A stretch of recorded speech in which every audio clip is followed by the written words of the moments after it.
Salam, dear students. Hope you all to be fine, healthy, and doing well. This is Education Afghanistan, and I'm Mansoor Wahdat, an English instructor there, the English instructor of Easy English and Pashto program. And today is our 49th lesson. We are going to from our grammar part. Dear students, we had studied a few tenses in the last sessions.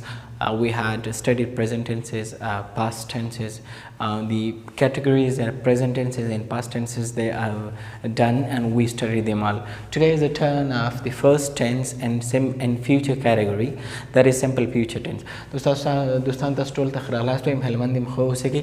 په تیرو درسونو کې نن زموږ د 9 لوست دی. په تیرو درسونو کې موږ د ټنسونو په اړه بحث شروع کړی و، تقریبا د پریزنټ او پاست ټنسونو څخه مو بحث وکړو. راځو اوس د راتلونکو زمانو په اړه غږیږو چې راتلونکو زمانو څخه لومړنۍ زمانه سمپل فیوچر ټنس دی. سمپل فیوچر ټنس معنا ساده راتلونکي زمانه، سمپل معنا ساده، فیوچر معنا د راتلونکي یا ټنس معنا د زمانه. سمپل به معنی ساده می باشه، فیوچر به معنی آینده، او ټنس به معنی زمانه. is used to show an action وای د دې لپاره کاریږي ترڅو داسې عمل وښیي which will take place in the future. is used to show an action which will take place in the future. وای دا سمپل فیوچر ټنس چې دی دا د دې لپاره کاریږي ترڅو داسې عمل وښیي کوم چې په راتلونکي کې به پیښ شي. څنګه به وشي؟ په راتلونکي کې به پیښ شي. یعنې څه معنا؟ مثلا موږ وایو موږ به پریزنټ ټنس د دې لپاره کارو ترڅو په حال کې یو عمل پیښیږي هغه موږ ته څرګندېږي. مثلا موږ وایو چې زه ښوونځي ته ځم، دا یو د حال عمل و.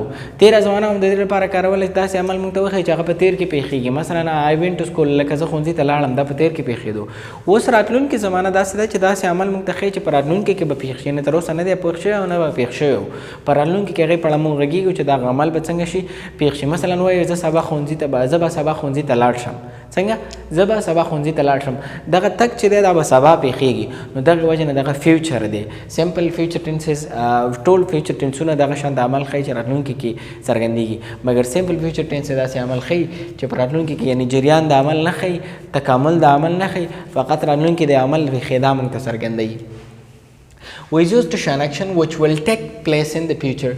take place په خپله هغه ته وایي واقع کېدلو ته وایي، یعنی چې یو څه واقع کېږي هغه ته taking place وایي. فور ایگزامپل this action takes place، دا عمل چې دی واقع کېږي. in the future پر راتلونکي کې. فور ایگزامپل we say I will go to school tomorrow، زه به سبا ښوونځي ته لاړ شم. څنګه وکړم؟ زه به سبا ښوونځي ته لاړ شم. دا ویل معنا د به. I go to school دا ټومارو که ته لرې کوي، مثلا دا دواړه ته لرې کوي. آی ګو ټو سکول ته وګورې دا سمپل پرزنټ ټنس جمله ده، لکه زه ښوونځي ته ځم. غواړو دا په راتلونکي کې وایو آی ویل ګو ټو سکول، دا ویل ورسره اضافه کوو. که دا ټومارو ورسره موږ اضافه هم نه کوو، مګر د دې معنا دا راځي چې دا به په آینده کې که وروسته یې سبا یې هر وخت بیا که سبا ورسره ذکر کوي، تاسو ټومارو ورسره ذکر کوي، دا بیا په دې معنا راځي چې تاسو یو وخت مشخص کوئ. نو سمپلی وی کین سی سمپل فیوچر ټنس د دې لپاره کارېږي ترڅو داسې عمل وښیي چې هغه په راتلونکي کې پیښیږي او راتلونکي کې موږ سره هغه کېږي، یعنې صورت نیسي. دغه structure دی د simple future. These all are the structures of the simple future tense. We use will and shall in simple future tense. موږ په راتلونکي زمانه کې دوه کلمات کاروو چې یو will دی یو shall دی. دا په لومړني داسې structure وایو چې will او shall ورسره کاروو. همدارنګه موږ be going to په simple present future tense کې کاروو د will او shall په ځای باندې. هغه هم به انشاءالله وایو چې be going to چېرته کارېږي او څه رقم د استعمال ځایونه لري. مثلا ګوري سبجیکټ دی، ویل شل دی، بیا لومړنی حالت د فعل دی، بیا کمپلیمنټ دی. مثال په ډول ګورئ موږ وایو he will come here. سبجیکټ د ویل او شل نه یو ویل، دا ویل او شل دواړه یو شی دی. ښه عموما پخواني انګلیسي کې به داسې ده چې د بعضې سبجیکټ پروناونز لپاره به ویل کارېده او د بعضې سبجیکټ پروناون لپاره به شل کارېدلو. بیا بعضې عالمان داسې وایي چې د ویل داسې پرسن یعنې دا ویل او شل دواړه په راتلونکي کې داسې ښیي چې عمل پیښیږي. ویل یې داسې ښیي چې ډېر امکان د عمل د پیښېدلو، شل یې داسې ښیي چې کم امکان د عمل د پیښېدلو. یا وایي چې آی وي دې لپاره هغه کارېږي، ویل کارېږي او نو هیڅ لپاره شل کارېږي. خو عموما کې دغه یو ډول غوندې استعمال لري، تاسو یې کارولی شئ. he will come here معنا هغه به دلته راشي. he will come here. که موږ دا سوال کوو دغه ویل به سر ته راوړو will he come here. will he come here معنا آیا هغه به دلته راشي. دغه که منفي کوو موږ وایو he will not come here. he will not come here معنا هغه به دلته را نشي. و دغه کې ما نوشته مې کنم will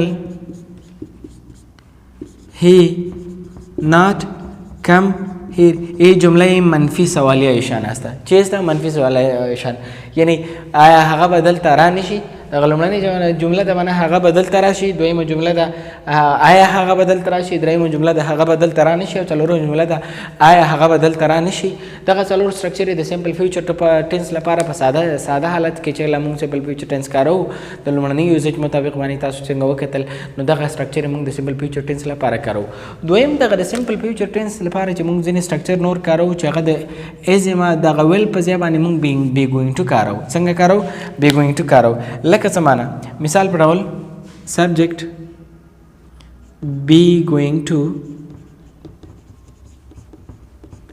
plus best form of the verb plus complement ګوري subject plus be going to plus best form of the verb plus complement د دې بی نه مقصد is am are دی یعنی is am are بکاریږي څنګه کاریږي is am are بکاریږي او دغه مثلا د سمپل فیوچر ټینس په فیوچر ټینس کې کله کارو از ام آر به کاریږي او پسې به ګوینګ ټو کاریږي دغه هم د ویل په ځای باندې یو ډول کار کوي مثلا موږ وایو he is going to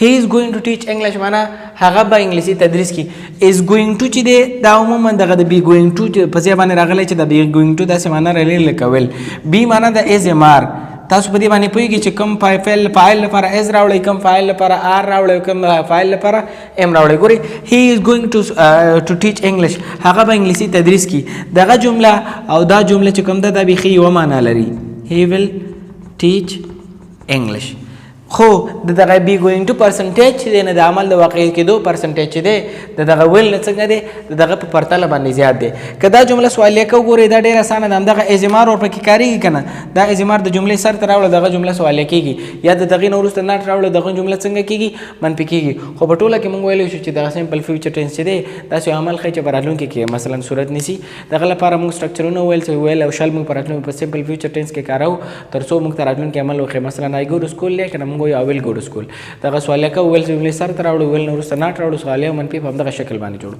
دویم حالت دا ده چې موږ د بی ګوینګ ټو دغه هغه کارو پریز کارو په سمپل فیوچر ټینس کې یعنی په دې معنی چې بی کې بی از ام آر اول به سبجیکټ راځي سبجیکټ مطابق به از ام آر یو دانه راځي که نه بیا به ګوینګ ټو راځي هغې نه وروسته به د فعل حالت راځي دا از ام آر او ګوینګ ټو چې کوم دی دا داسې معنی لري لکه موږ چې ویل کارولی یم شل کارولی صحیح ده دغې کارولو په ځای باندې او همدغه دا چې دی یعنی ویل که وکارېږي بیا ګوینګ ټو چې وکارېږي په پښتو کې مثلا چې موږ ترجمه کوو د دغوی مفهوم معنا بیخي یو ډول معنا بیخي یو ډول څرګندېږي مګر مفهوم یې داسې دی چې دغه ګوینګ ټو چې چېرته وکارېږي دغلته د عمل د پېښېدو له امکان یو څه د ویل نه څنګه یي زیاتي thank you dear students it was the first part of A-49th lesson let's go to our second part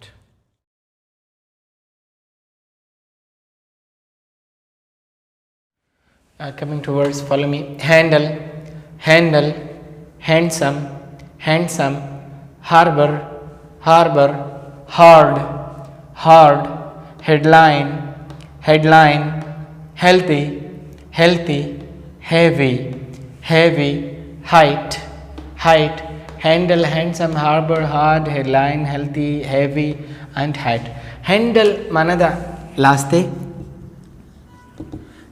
ته هم ویلی شي مثلا فور ایگزامپل د هینډل اف د بیگ هینډل که نه او بل کنټرولول یا اداره کولو ته هم وایي مثال په ډول تاسو ته څوک وایي چې پلیز هینډل د کلاس دغه کلاس اداره کړه هینډل څه ته ویلی شي اداره کول دوه معناګانې لري یعنې ډېرې معناګانې لرلی شي مګر دوه تاسو تاسې زده کوئ چې لومړنۍ دغه هینډل د لاستې په معنا فور ایگزامپل د هینډل اف د بیگ لاستې او یا دویم هینډل د څه په معنا باندې راځي دویم هینډل د اداره کولو په معنا راځي فور ایگزامپل وی say that handle the class today نن کلاس اداره کړه handsome معنا د ښکلی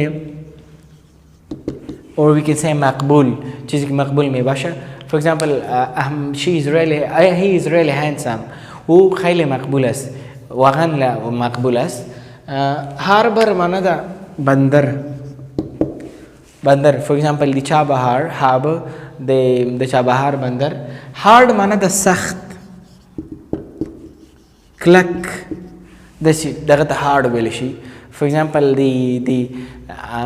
this this thing is really hard دا شی چې دی ډېر سخت دی یعنې کلک دی یو ګورې داسې یو داسې سخت دی مثلا ډیفیکلټ یو شي سختوالی که نه آسان نه سخت دی هغه ته ډیفیکلټ ویلی شي صحیح ده هارډ هم ورته په ځینې کلمات کې راغلی شي هارډ بیا داسې سخت هم ویلی شي چې شی په مثلا جامد دی ډېر کلک کي هغه ته هم هارډ ویلی شي صحیح ده ایگزامز هم هارډ کېدلی شي چې ډېر سخت دي هیډلاین معنا ده سرلیک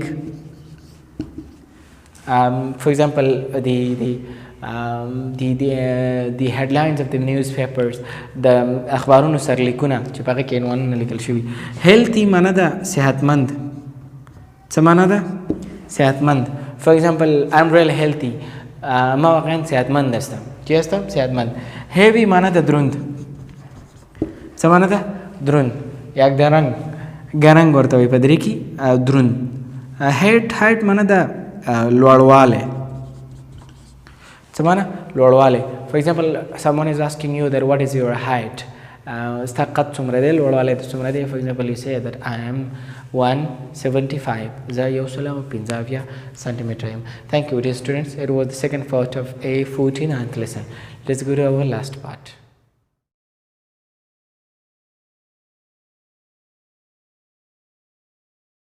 coming to sentences, follow me. I am in the 1st battalion.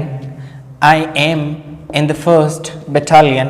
I am a professional journalist. I am a professional journalist. I can come every day except Thursday.